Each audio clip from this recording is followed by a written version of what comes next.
alahady fahen'ny volana oktobra 2024 araba topola finaritra topoko vavy ny toetry ny androntsika avy hatrany no atolotra ho anao mbola ireto aloha lay andehandraona ty amin'ny ilany atsinanany nosy misy andehandraona kely mitoetra koa ty amin'ny faritra andrefana atya zany hoe amin'ny akapobeany dia mbola ny aly zay no manjaka amin'ity ilany atsinanany ty ny any amin'ny faritra hafa moa dia alefaka izay aly zay ary tsy maro toerana hatrany mariona fa mafy ny fitsokany rivotra aty amin'ny tapany avaratry ny faritry ny avontany ny aty amin'ny faritry sofia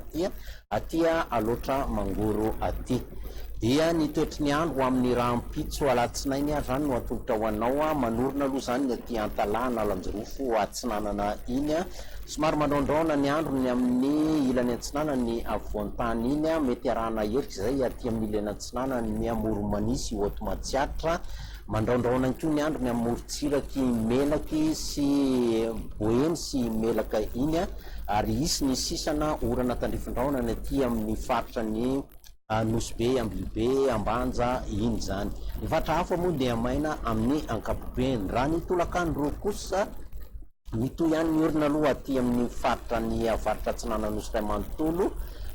mandraondraona ny andro aty amin'ny ilatsinana ny avoantany mety arahana herika hatrany zay aty amin'ny faritra ny mangoro iny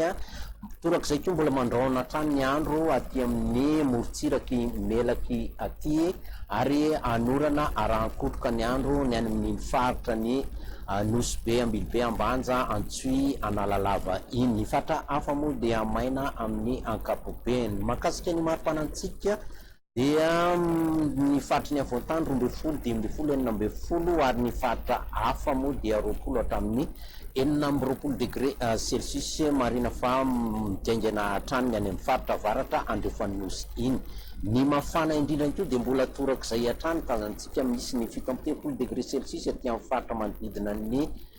antsoy analalava aty ny faritra hafa aty anaty dia manodidina ny 13 hatramin'ny 15 degré celsius ireo toetry ny andro amin'ireo tanàn-dehibe ivelan'ny Madagasikara manorina ny any Paris any mandraondraona ny andro no any Johannesburg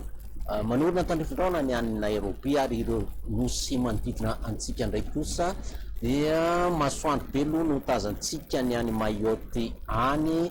dia manorana arahankotroka ny aty Seychelles aty orina tandrifin-draona ny any La Réunion mandraona ny andro ny amin'ny Mauritius sy Comore dia atreto indray tompolasy tompoko vavy ny fotoana ny arahako taminao mametraka ny veloma mandrapitako fa indray veloma.